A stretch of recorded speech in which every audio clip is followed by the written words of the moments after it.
Bonjour à tous, je m'appelle Nicolas Garcia, ça va être moi votre conférencier d'imagerie médicale ce soir. Donc globalement, on va commencer par du basique et on va aller vers du un peu plus complexe. Donc globalement, en imagerie, chaque fois qu'on va vous montrer des images à l'EDN, ce que vous devez vous dire dans votre tête, c'est premièrement quel type d'imagerie c'est, donc quelle modalité. Globalement, ça va être de l'échographie, de la radiographie standard, euh, donc radiothorax, etc., ou de l'imagerie en coupe, c'est-à-dire scanner ou IRM. Donc scanner, IRM, radio standard ou échographie. Éventuellement en médecine nucléaire, on peut vous montrer des TEP scans, enfin voilà, des imageries de médecine nucléaire, bon, essentiellement le TEP scanner. Et les autres choses qui peuvent exister, c'est des imageries de radiologie interventionnelle, de type angiographie, etc. Mais c'est quand même beaucoup plus spécialisé. Donc, dans votre tête, vous définissez la modalité. Ensuite, vous posez la question de quelle coupe, quel type de coupe c'est. Ça, c'est essentiellement pour les imageries en coupe, donc scanner IRM. Est-ce que c'est une coupe finalement frontale, axiale ou sagittale? Donc ça, c'est assez basique. Je vous rappelle que frontale et coronale, c'est des synonymes et que axiale et transversale, c'est aussi des synonymes. Ça, c'est essentiellement pour le scanner et l'IRM, mais aussi par exemple en échographie on peut vous montrer un même organe sous deux coupes et on va considérer qu'une sera par exemple sagittale si elle suit la longueur de l'organe. Typiquement, on verra ça dans les invaginations intestinales ou dans les appendicites.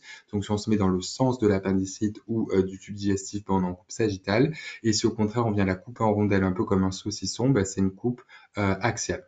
Donc voilà, ce axial et sagittal, ça existe aussi en échographie par exemple. Ok, donc une fois que vous avez votre plan d'acquisition, votre vue, votre modalité, il va falloir évaluer est-ce que c'est une coupe, par exemple, dans le cas d'un scanner parenchymateuse, osseuse ou médiastinale ou tout ça. Donc, un petit peu la fenêtre qui va être utilisée. Et le quatrième élément, est-ce que l'imagerie est injectée ou pas? Déjà, si vous avez à chaque fois répondu à ces quatre questions, modalité, coupe, fenêtre et injection, vous êtes très avancé sur ce qu'on va vous demander ensuite.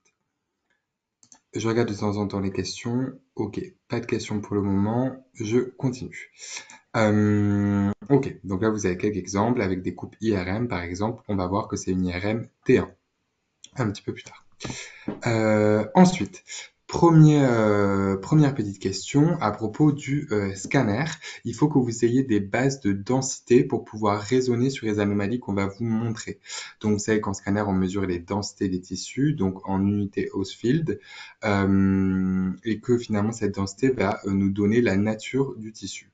Premier élément, il faut que vous sachiez raisonner en fonction, lorsque vous ne connaissez pas la nature d'un tissu, il faut que vous sachiez raisonner à partir de quel autre tissu il ressemble. Typiquement, si je vous demandais si une structure contient de l'air, eh ben vous allez regarder sur le scanner à l'endroit où vous êtes sûr qu'il y a de l'air et vous allez comparer les structures entre elles. Par exemple, typiquement autour du patient, donc ce qu'on voit ici à l'extérieur du patient, il y a toujours de l'air.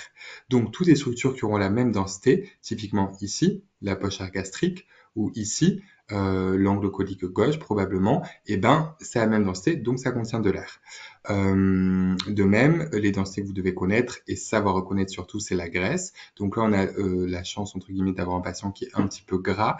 Donc, on voit que la graisse sous-cutanée, en avant du plan musculaire que je suis en train de vous montrer ici, par exemple, avec les grands droits et en arrière de la peau, ben, tout ça, c'est de la graisse sous-cutanée. Donc, tout ce qui aura la même densité, ça sera de la graisse. Et typiquement, vous avez partout ici, hop, qui entoure les organes digestifs de la graisse péritonéale. On verra que dans le cas des infections digestives, cette graisse péritonéale, elle est hyper utile. Voilà. Et ensuite, vous avez raisonné typiquement aussi, ça, c'est une densité liquidienne, de même que ce qu'il y a à l'intérieur de l'estomac. En l'occurrence, c'est la vésicule biliaire. Ça, bon, c'est l'estomac qui contient du liquide comme le tube digestif, globalement eau. Et ça va pouvoir vous donner tout ce qui aura des densités similaires, ben, c'est que ça sera des structures liquidiennes, type kystique ou épanchement, etc. Ok, maintenant, est-ce que vous avez une idée des densités? On va commencer du... Voilà, on va... Par exemple, est-ce que vous pouvez me donner la densité de l'air, par exemple?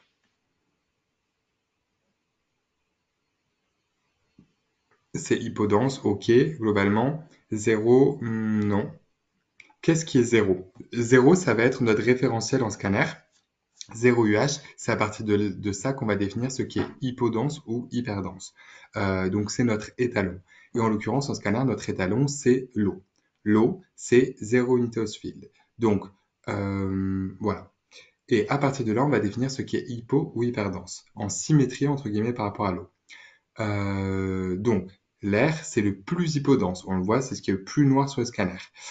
C'est aux alentours de... C'est ça, c'est moins 1000 UH. Ok, parfait.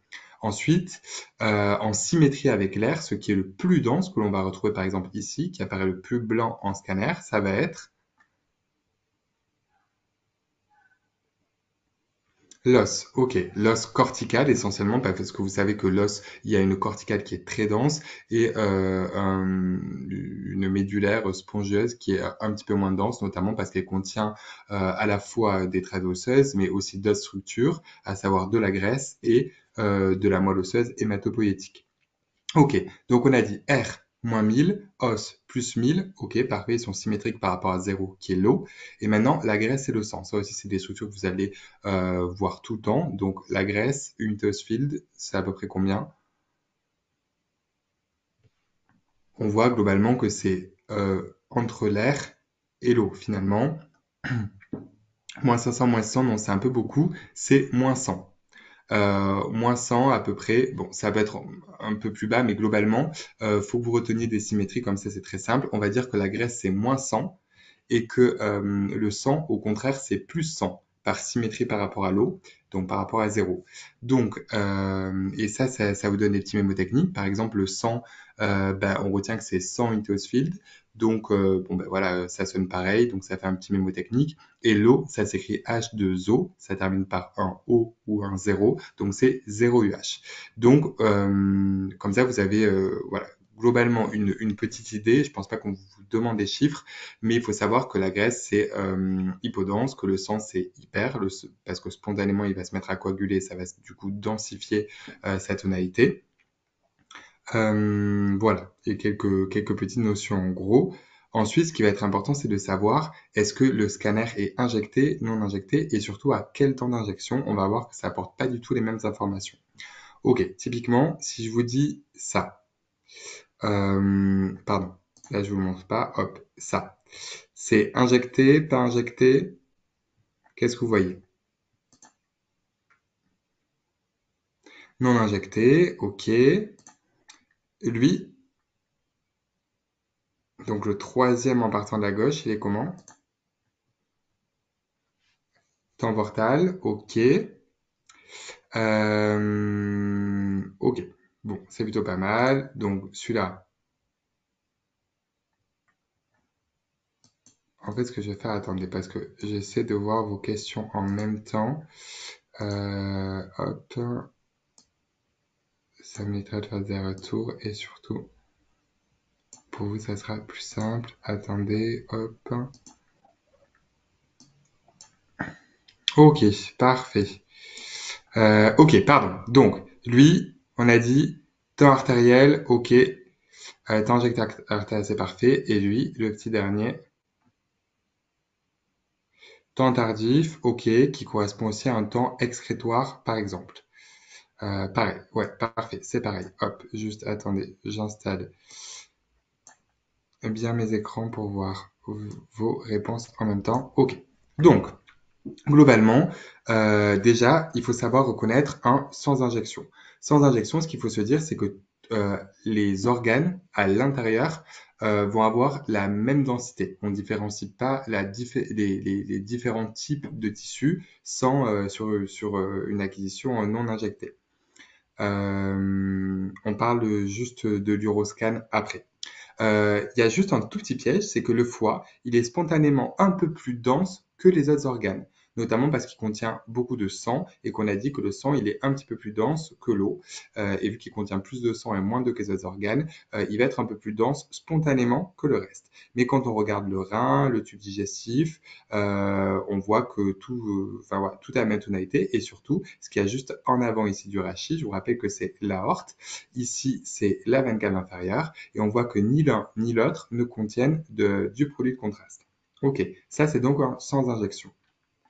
Le temps artériel, ses caractéristiques, ça va être que tout d'abord, il y a du produit de contraste uniquement dans les artères, et notamment dans l'aorte, qu'on voit ici juste en avant, toujours pareil, de la vertèbre. Et globalement, dans quelques organes, il va aussi y avoir du produit de contraste au temps artériel, notamment la corticale rénale.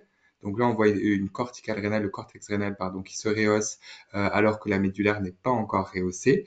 Et sur d'autres images, on verra que la rate, elle a un rehaussement tigré, hétérogène. Il y a certaines portions qui commencent à se rehausser, mais elle n'est pas complètement rehaussée, donc elle n'est pas encore homogénéisée. Ça, c'est les caractéristiques du temps artériel, à savoir une aorte qui est plus rehaussée voire qui est rehaussée alors que les structures veineuses, pardon, que les structures veineuses ne sont pas encore rehaussées, notamment la veine cave inférieure. Elle contient tellement de produit de contraste, cette aorte, qu'elle va être quasiment aussi dense que les structures osseuses. Et les deux autres caractéristiques, c'est un cortex rénal qui se rehausse et une rate qui se rehausse de manière hétérogène. Le temps portal, c'est celui qu'on vous montre le plus souvent et qui est paradoxalement le plus dur pour vous à différencier d'un non injecté. Parce qu'en effet, au niveau de l'injection artérielle, vous allez voir qu'il y a une différence entre l'aorte et la veine cave inférieure. Donc, vous allez vous dire, bon, bah, c'est qu'il y a du produit de contraste dans ce vaisseau-là et donc c'est qu'on sait qu'il est injecté. Alors que là, finalement, vu que les vaisseaux veineux et artériels vont contenir autant de produits de contraste, autant portal, des fois vous dites, c'est qu'il y en a peut-être nulle part. Puisque tout a la même densité finalement. Donc ce temps-là, c'est le plus proche finalement du sans injection et c'est celui qui vous perd un petit peu. Mais ces caractéristiques, ça va être que il y a autant de produits de contraste dans l'aorte que dans la veine cave inférieure. Ok. Là, les vaisseaux sont beaucoup moins denses que l'os, ce qui n'était pas le cas au temps artériel pur, parce que tout simplement le produit de contraste va se répartir dans le corps, donc il va se diluer. Deuxième élément. Le troisième, c'est que le parenchyme rénal et splénique, que je vous montrerai après, va se rehausser de manière homogène. Donc il y a le cortex qui est autant rehaussé que la médulaire au niveau du rein, et la rate, elle est complètement rehaussée, et il n'y a plus d'aspect un peu hétérogène avec un rehaussement tigré. Ça, c'est d'autres éléments encore. Et enfin, le final, celui qui fait qu'on définit que c'est un temps portal ou ailleurs dans le corps, on dirait temps veineux. Mais lorsqu'on fait de l'imagerie abdominale, on dit temps portal parce que c'est à ce temps-là où il va y avoir le maximum de produits de contraste dans les vaisseaux portes. Notamment, là, vous avez le tronc porte ici, qui est juste en avant de la veine cave inférieure. Et le tronc porte, on voit qu'il contient plus de produits de contraste que les autres vaisseaux. Et on voit également les branches portes à l'intérieur du foie qui sont, qui sont rehaussées, qui apparaissent de manière un peu linéaire, tubulée au sein du foie. Enfin, le dernier temps, qui est donc le temps excrétoire, ou parfois on appelle excrétoire, ou parfois on l'appelle temps tardif, pardon, on va attendre finalement que le produit de contraste il soit éliminé de tous les organes, il soit complètement éliminé du sang, et il ne réside plus que dans son excrétion urinaire. Donc, à ce temps-là, finalement, la seule chose qui se rehausse, c'est les voies urinaires, c'est-à-dire les calices, le pied long, l'urétère et la vessie. Et pas l'urètre, à moins que le patient soit en pleine miction, normalement l'urètre il est fermé, donc voilà. Mais en tout cas, il y en a en gros dans l'ensemble des cavités excrétrices urinaires, donc intrarénales jusqu'à la vessie. Et ça, c'est un temps un peu particulier.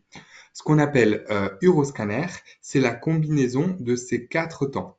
C'est en fait un scanner qui est ciblé anatomiquement sur les reins et les voies excrétrices urinaires et dans lequel on va faire des sans injection, les 3 temps d'injection et surtout, on va faire un temps excrétoire. Mais c'est pas le temps excrétoire seul. En fait, c'est l'étude de tout le parenchyme rénal et des cavités excrétrices urinaires. Donc, pour étudier le parenchyme, il faut aussi avoir des temps plus précoces que juste le temps excrétoire, quoi. Euh, ok.